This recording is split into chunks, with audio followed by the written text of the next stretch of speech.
Sergio Woodruff's knuckles whitened as he gripped the steering wheel of his sleek, black BMW.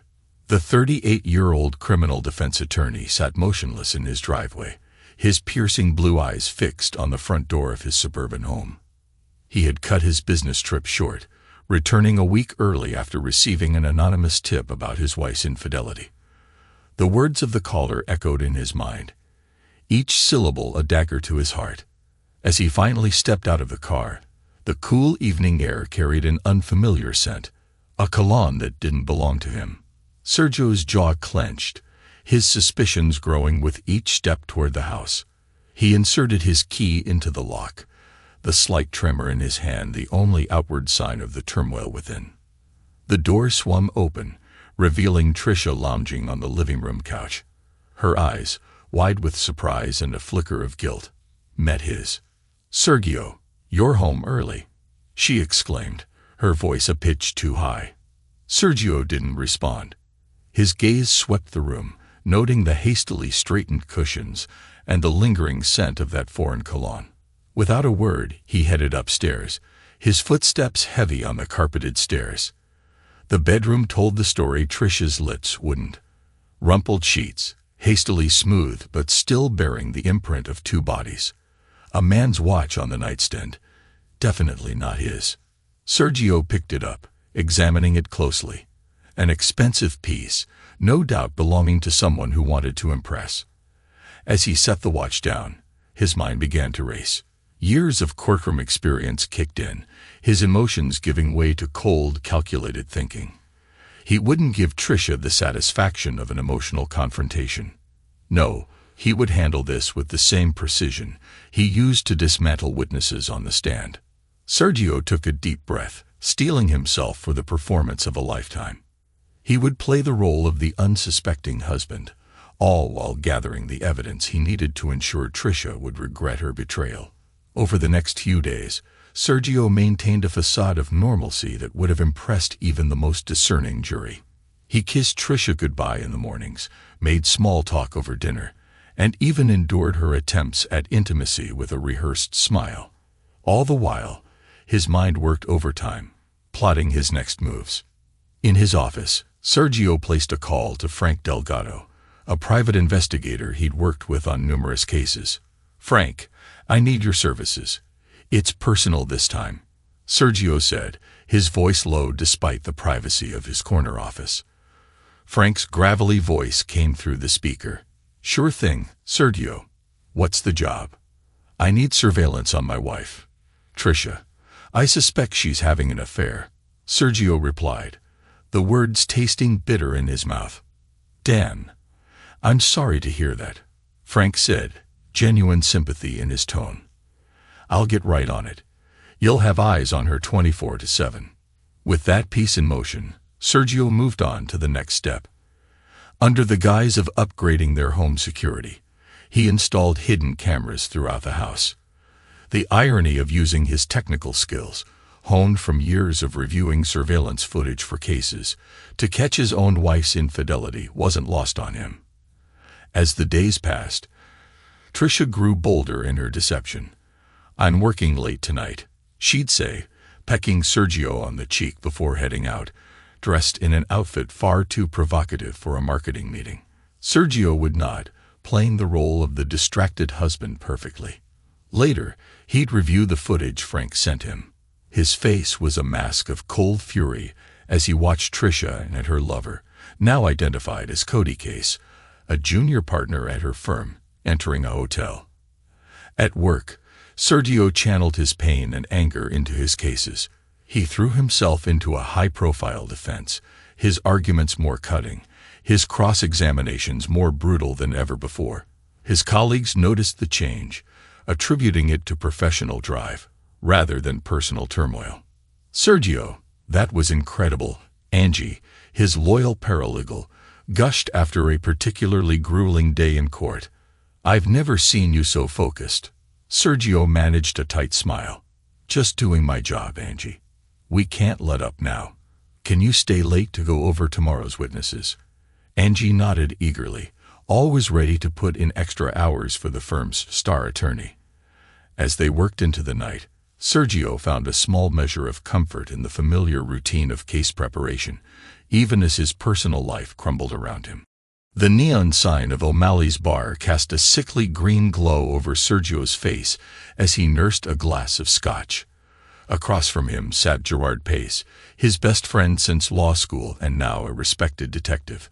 The bar was their usual haunt, a place where the lines between their professional worlds blurred. "So, you're sure about this?" Gerard asked, his voice low and concerned. Sergio nodded, sliding a manila envelope across the table. "See for yourself."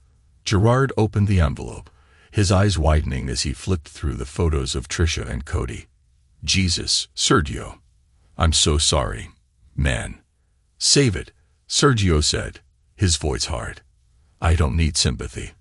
I need a plan." Gerard leaned back, studying his friend. The Sergio he knew, always composed, always in control, was still there. But there was a new edge to him, a dangerous glint in his eye.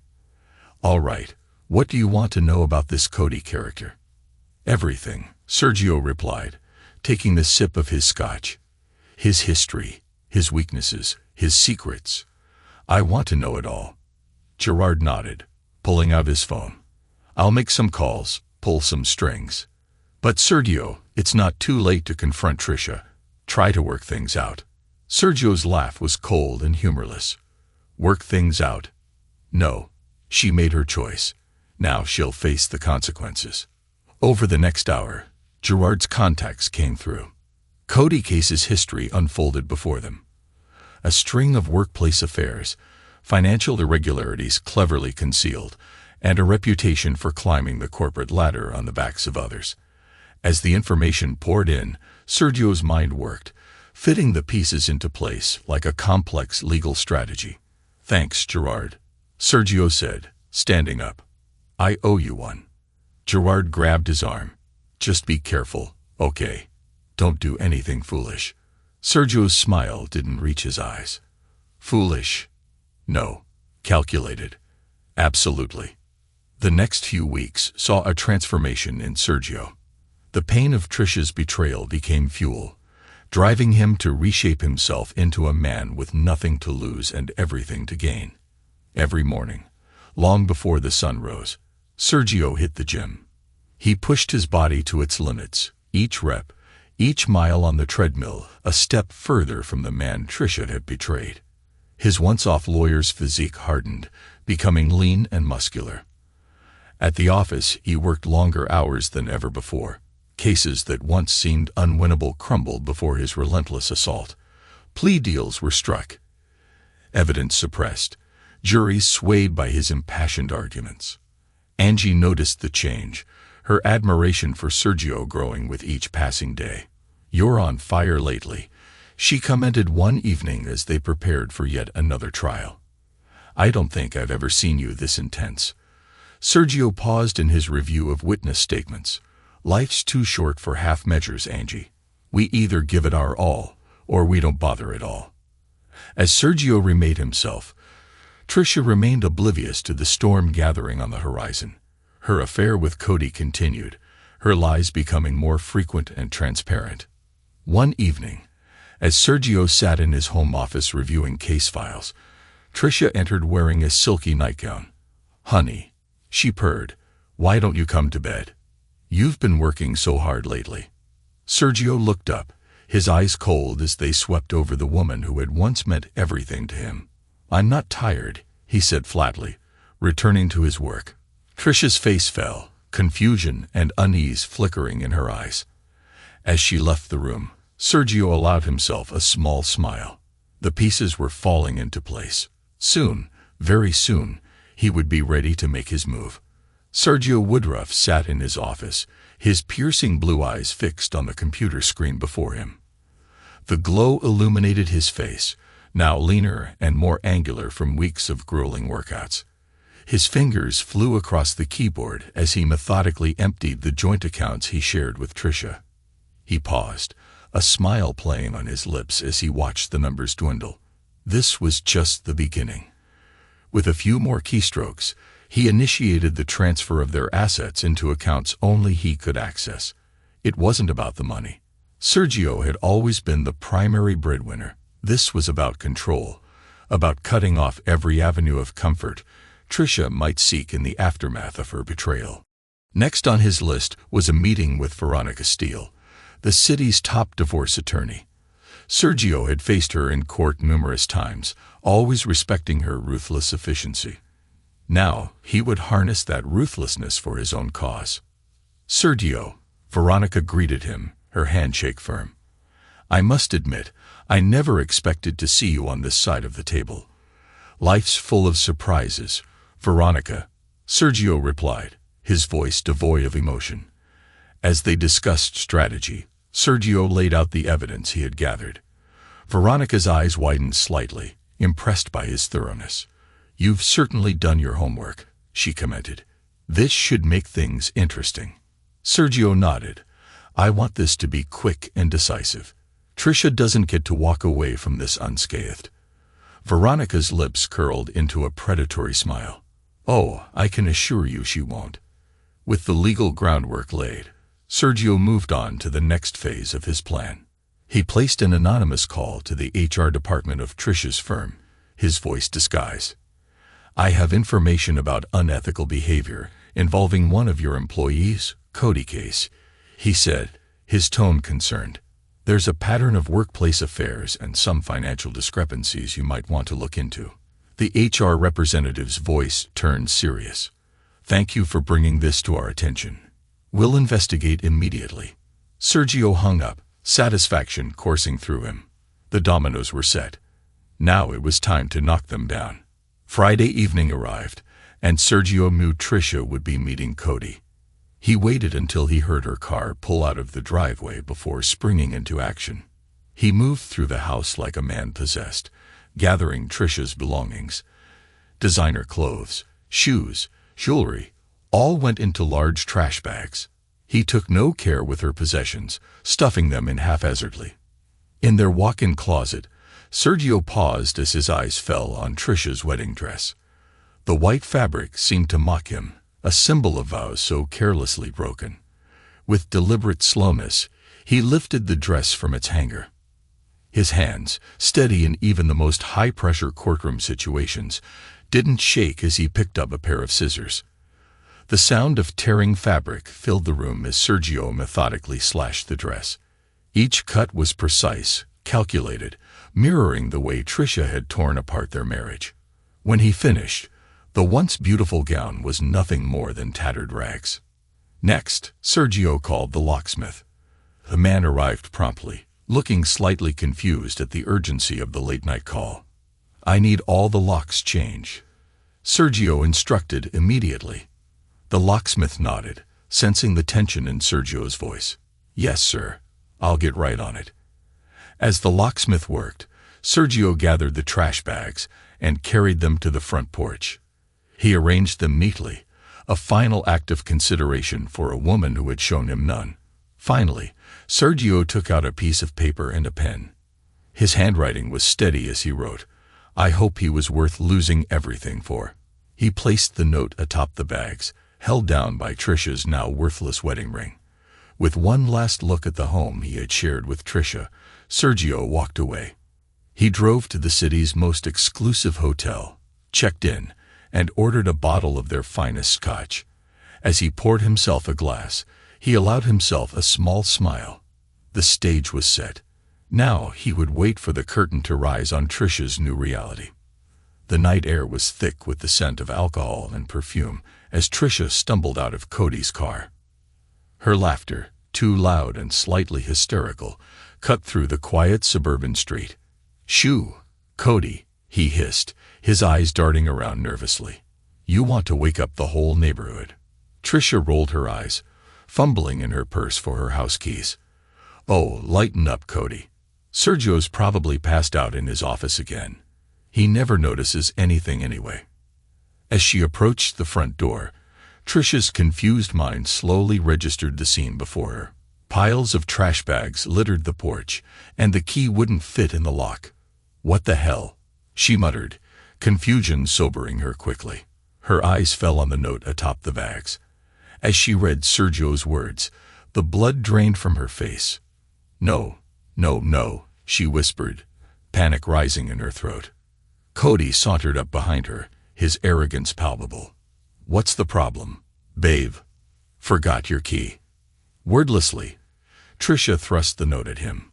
Cody read it, his smug expression faltering for a moment before he forced a laugh. "So what? The man figured it out. Big deal. You're better off without him anyway." Cody wrapped an arm around Tricia's waist, pulling her close. "Why don't you come stay with me? We can celebrate our freedom." Tricia shrugged off his embrace, her mind racing. This wasn't how it was supposed to go. Sergio was meant to be oblivious, content in his workaholic bubble, while she enjoyed the best of both worlds. "I need to talk to Sergio," she stammered, pulling out her phone. Cody's face darkened. "Are you serious? After all we've been through, you're going to run back to him?" Tricia ignored him, her fingers shaking as she dialed Sergio's number. It went straight to voicemail. She left a series of increasingly frantic messages, each one more desperate than the last. As the night wore on, Tricia's panic grew.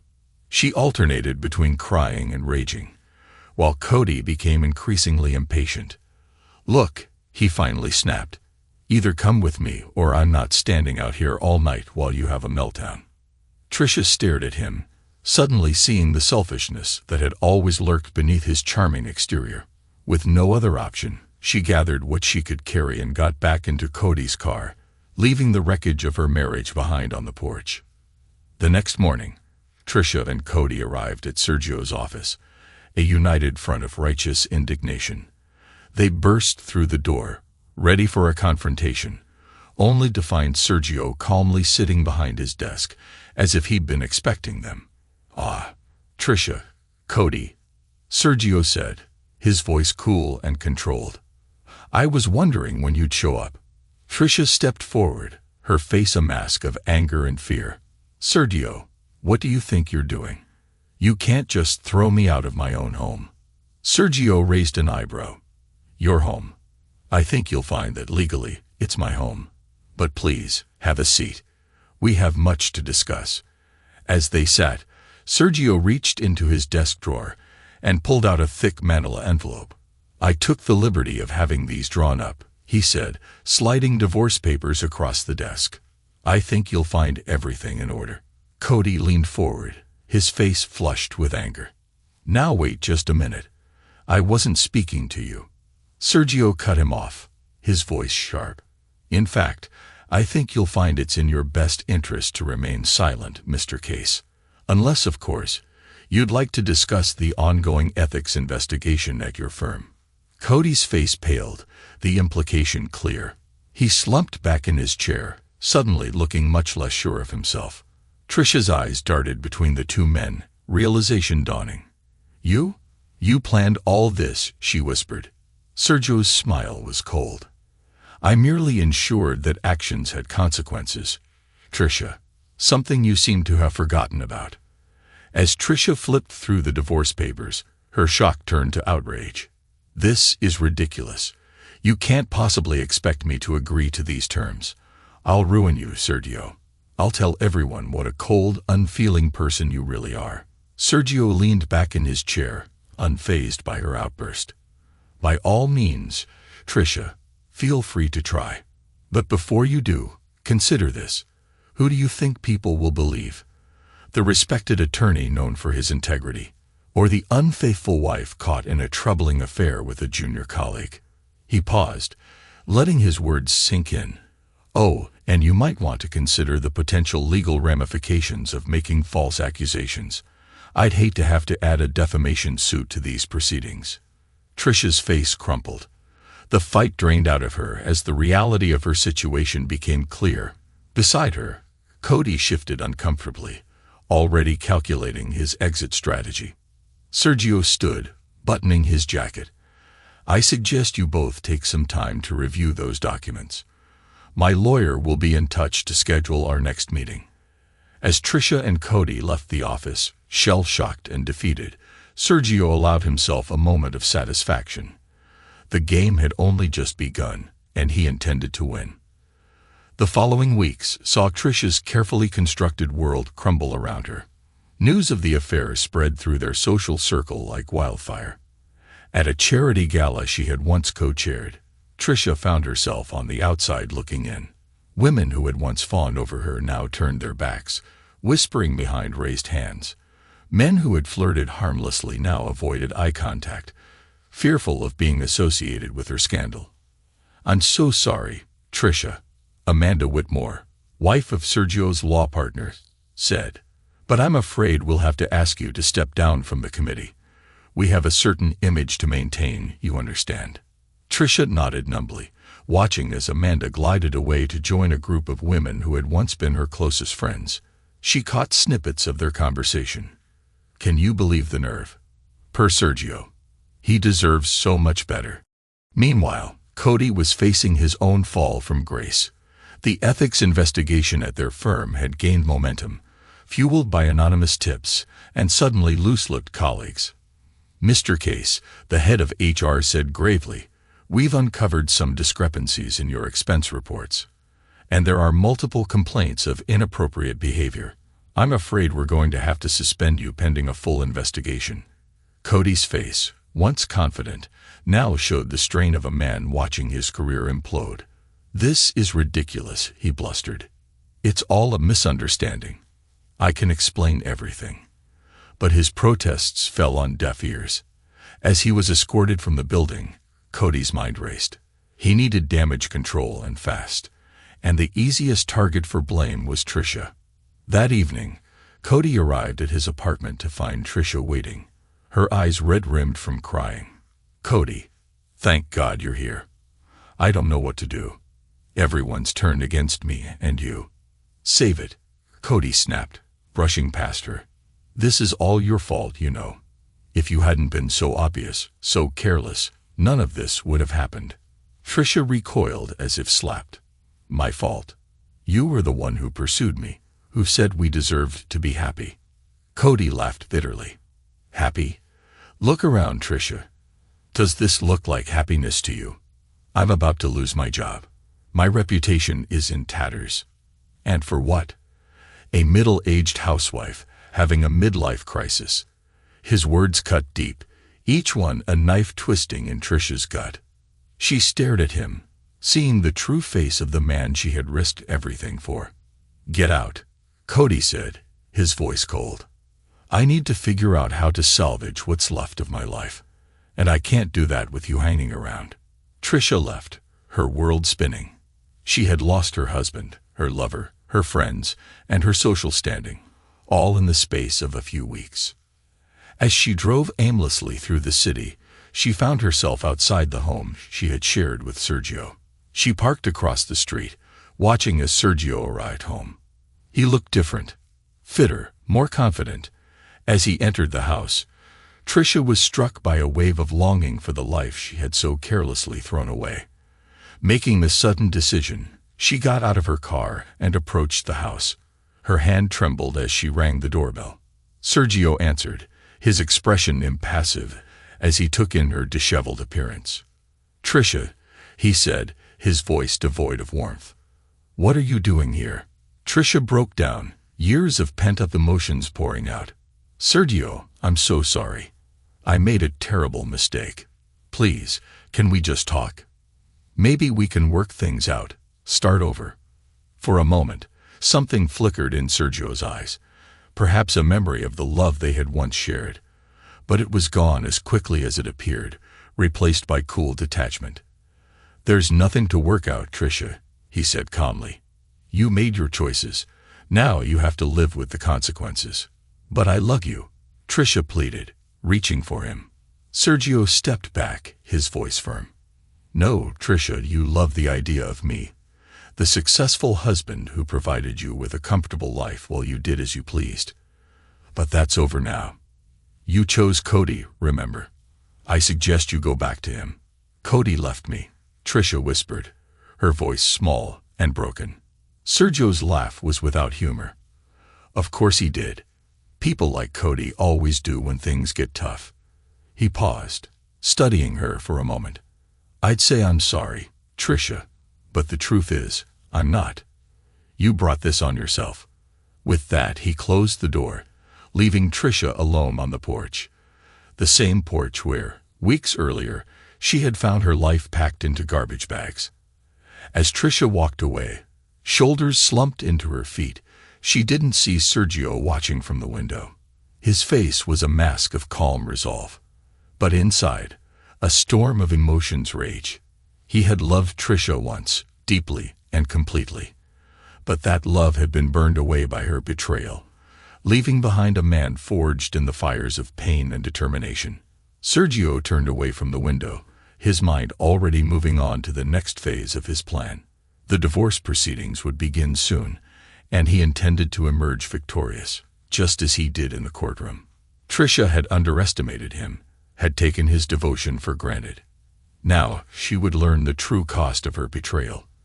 As he settled into his home office to review case files, Sergio allowed himself a small smile. He was Sergio Woodruff, respected attorney, a man of integrity and strength, and he was just getting started.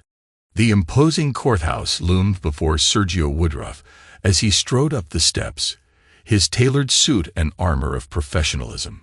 Behind him, a few paces back, Tricia scurried to keep up, her once confident demeanor now reduced to nervous glances and fidgeting hands. Inside, the courtroom buzzed with anticipation. High-profile divorces were always a spectacle, but this one promised to be particularly intense. Sergio took his place at the plaintiff's table, his posture relaxed yet alert. His eyes briefly met those of his attorney, Veronica Steele, who gave him a slight nod of reassurance. Across the aisle, Tricia huddled with her lawyer, a young man named Brian Hodges. His suit was ill-fitting, his tie slightly askew, a stark contrast to Sergio's polished appearance. Tricia leaned in, whispering urgently to Brian, who seemed overwhelmed by her rapid-fire instructions. As the judge entered and the proceedings began, the difference in preparation became glaringly apparent. Veronica's opening statement was a masterpiece of legal rhetoric, painting a clear picture of Tricia's infidelity and financial misconduct. She wove together the evidence Sergio had meticulously gathered, creating a narrative that left little room for sympathy toward Tricia. Brian's rebuttal was weak in comparison. He stumbled over his words, trying to portray Tricia as a victim of a loveless marriage. But his arguments fell flat in the face of the mountain of evidence against her. As the proceedings continued, Tricia's attempts to claim alimony were systematically dismantled. Veronica presented bank statements showing suspicious transfers, credit card bills from lavish hotel stays, and even receipts for expensive gifts, all linked to her affair with Cody. "Your Honor," Veronica said, her voice crisp and confident. "Mrs. Woodruff's claim for alimony is not only unwarranted but insulting. The evidence clearly shows that she has been misappropriating marital funds for her extramarital activities. To award her additional support would be to reward her deceit." Tricia's face reddened, a mix of anger and humiliation. She turned to Brian, hissing, "Do something. Aren't you supposed to be defending me?" Brian shifted uncomfortably, knowing he was outmatched. "Mrs. Woodruff, please. I'm doing my best, but the evidence—" "I don't want to hear about the evidence," Tricia snapped, loud enough for nearby spectators to hear. "I want you to earn your fee and get me what I deserve." The judge's gavel came down hard. "Mrs. Woodruff, control yourself or you'll be held in contempt." Tricia slumped back in her chair, shooting daggers at Sergio with her eyes.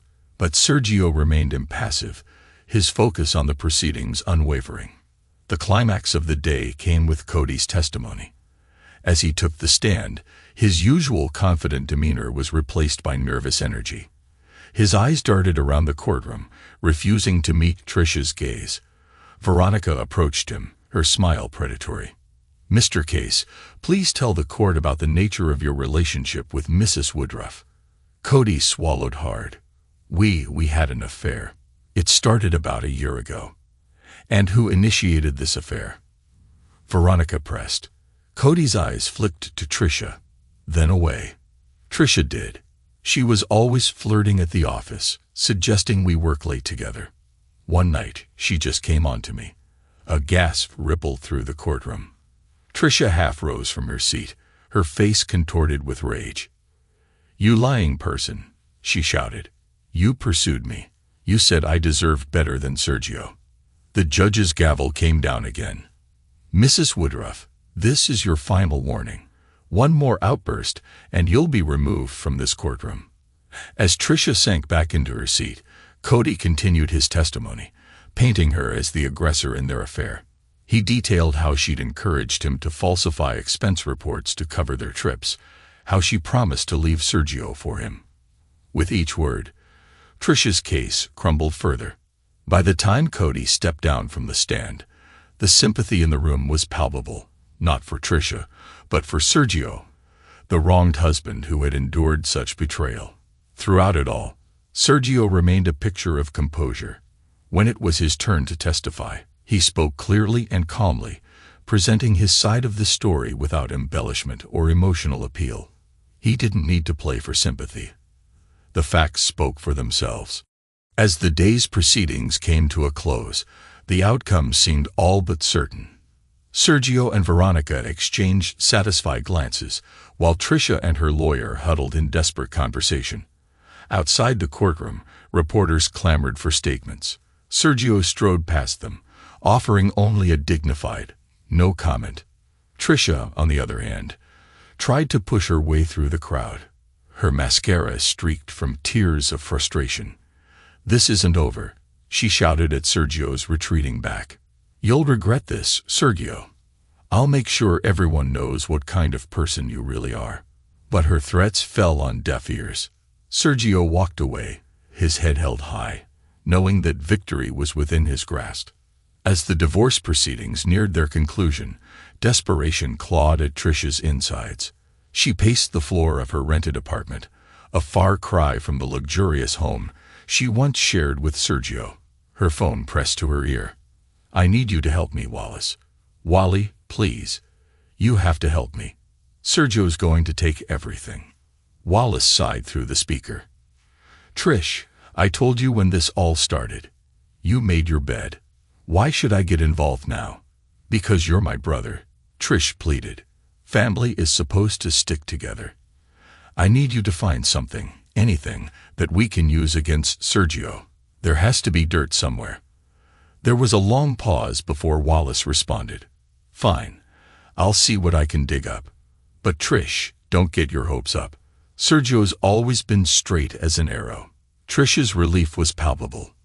"Thank you, Wally. I knew I could count on you." As the days passed, Wallace began his reluctant investigation into Sergio's past. He called old contacts, scoured public records, and even hired a private investigator. But at every turn, he came up empty-handed. Instead of dirt, Wallace uncovered a trail of good deeds: pro bono work for domestic violence victims, anonymous donations to children's charities, mentoring programs for at-risk youth. With each discovery, Wallace's respect for his former brother-in-law grew. Meanwhile, Tricia's world continued to shrink. Her phone rarely rang anymore. Her social media accounts were eerily quiet.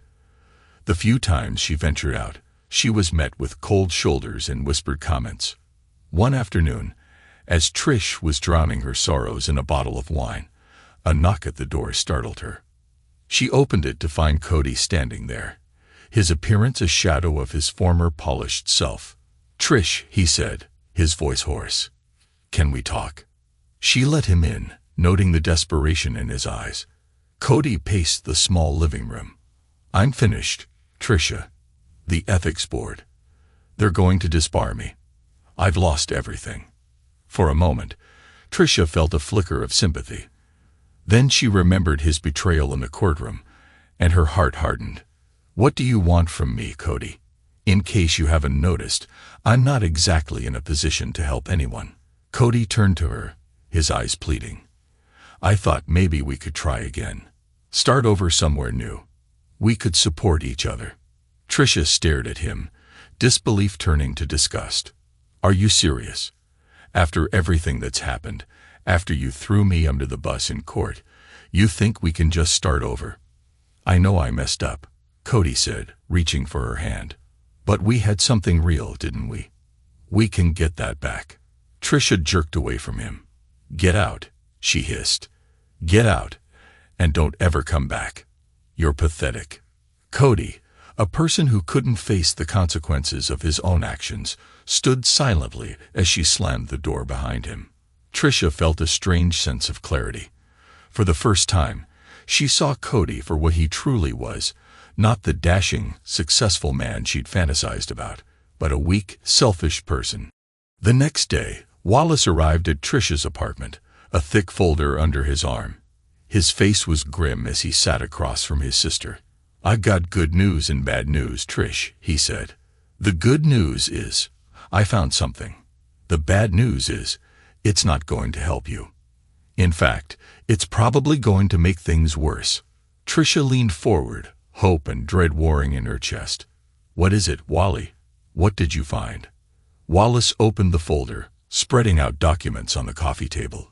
Sergio's been doing pro bono work for a domestic violence shelter, not just legal aid, but financial support too. He's been using his own money to help victims start new lives. Trisha's face fell. "How is that bad news? There has to be an angle we can use, right? Maybe he's embezzling funds, or..." "Stop it, Trish." Wallace cut her off sharply.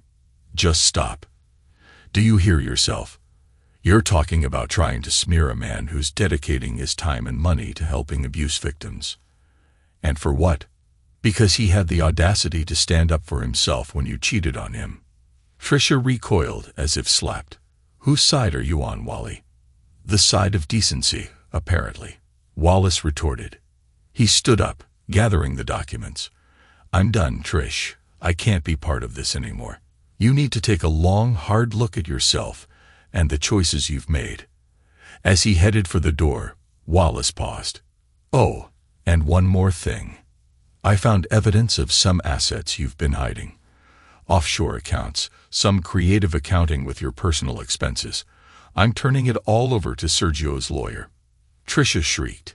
"I'm your sister." Wallace looked at her sadly. "Yes, you are. And because you're my sister, I'm going to give you some advice. Accept what's coming.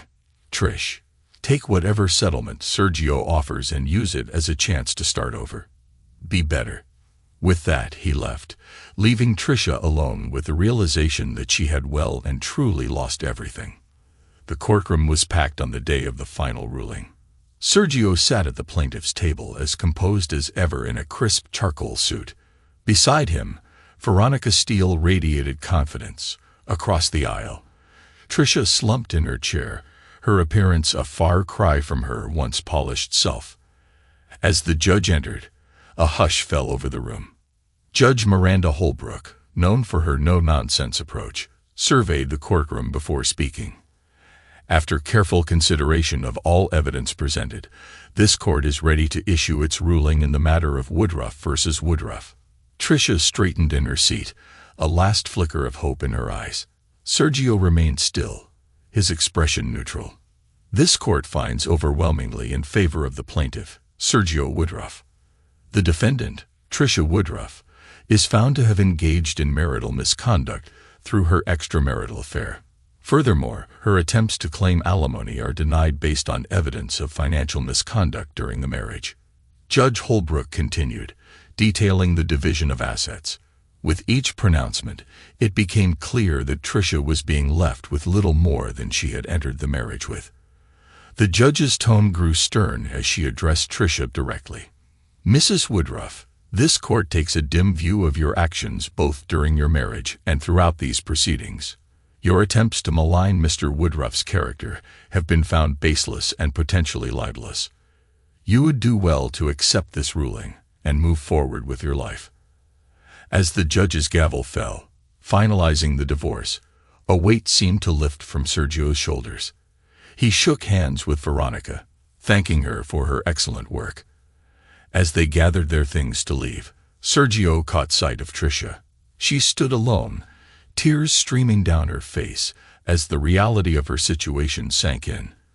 For a brief moment, their eyes met. Trisha's gaze held a mixture of anger, regret, and dawning realization of all she had lost. Sergio's remained impassive, offering neither forgiveness nor condemnation. He simply nodded once, then turned away. As Sergio exited the courtroom, he was met with a sea of supportive faces. Colleagues, friends, and even a few of Trisha's former social circle were there, offering congratulations and words of support. Among them was Angie, his loyal paralegal. Her eyes shone with admiration as she approached. "Congratulations, Sergio. You handled this whole ordeal with such grace and strength." Sergio allowed himself a small smile. "Thank you, Angie. I couldn't have done it without the support of the firm and your hard work." As they chatted, neither noticed Trisha watching from the shadows, her face a mask of bitterness, as she witnessed the respect and admiration Sergio commanded. Months passed, and life moved on. Sergio threw himself into his work with renewed vigor, his reputation only enhanced by the dignified way he had handled his personal troubles. His pro bono work expanded, and he found a deep sense of satisfaction in helping those truly in need. One evening, at a celebration for his promotion to partner at the firm, Sergio found himself in conversation with a striking woman he hadn't met before. "Sergio Woodruff," he introduced himself, extending his hand. "Sylvia Reinhardt," she replied, her handshake firm and confident. "I'm a neurosurgeon at Metro General. Your colleague Mark was just telling me about your recent work with the domestic violence shelter. It's incredibly admirable." As they talked, Sergio found himself drawn in by Sylvia's intelligence and wit. For the first time since his divorce, he felt a spark of interest, a reminder that life still held possibilities. Their conversation was interrupted by the managing partner calling for a toast. As Sergio excused himself to join his colleagues at the front of the room, he caught Sylvia's eye. She smiled warmly, and he found himself looking forward to continuing their conversation. Later that night, Sergio sat in his home office, contentedly reviewing notes for an upcoming case. His eyes drifted to a framed note on his desk, the same one he had left for Trisha on that fateful night. "I hope he was worth losing everything for." Once a reminder of betrayal, the note now served a different purpose. It was a testament to his strength, a reminder of the adversity he had overcome. Sergio smiled, feeling truly at peace for the first time in years. He was Sergio Woodruff, respected attorney, valued colleague, and a man who had faced betrayal and emerged stronger for it. As he turned back to his work, Sergio felt a sense of anticipation for what the future might hold. He had weathered the storm and come out the other side, ready to embrace whatever challenges and opportunities lay ahead. The chapter with Trisha was closed. Now, it was time to write a new one. Epilogue. 5 years had passed since the dust settled on the Woodruff divorce, and the consequences of that tumultuous period continued to ripple through the lives of all involved. Trisha Woodruff, once the picture of suburban success, now lived in a small, run-down apartment on the outskirts of the city. The meager settlement from her divorce had long since dwindled, frittered away on unsuccessful attempts to recapture her former lifestyle. Her days were spent working as a low-level administrative assistant at a local insurance company, a far cry from her previous role as a marketing executive. The social circle that had once fawned over her now treated her as a cautionary tale. Invitations to galas and charity events, once a staple of her calendar, had dried up entirely. On the rare occasions she ventured to her old haunts, she was met with cold shoulders and not-so-subtle whispers. Trisha's attempts to rebuild her life romantically had been equally unsuccessful. Her reputation preceded her, and any potential partners quickly distanced themselves once they learned of her past. The loneliness of her new reality was a constant, bitter reminder of what she had thrown away. In her darkest moments, Trisha would find herself staring at old photos of her life with Sergio, the weight of her mistakes crushing down on her. She had tried reaching out to him once, a desperate email sent late one night, seeking forgiveness, or at least closure. The response, polite but firm in its finality, had made it clear that Sergio had moved on completely. That email remained unopened in her inbox, a digital reminder of the bridges she had burned. Cody Case's fall from grace had been even more dramatic. Disbarred and blacklisted in the corporate world, he had been reduced to working as a telemarketer. His smooth talk now directed at selling dubious products to unsuspecting customers.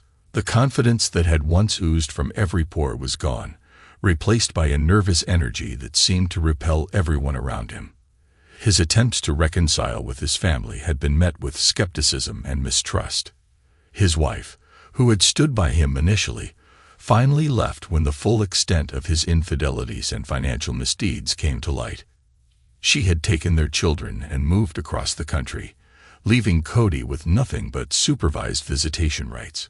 Cody's nights were often spent in bars, drowning his sorrows and regaling anyone who would listen with tales of his former glory days. But as the years passed, even those stories began to ring hollow in his own ears. He had become a cautionary tale in legal circles, his name mentioned in ethics classes as an example of how quickly a promising career could be destroyed by poor choices.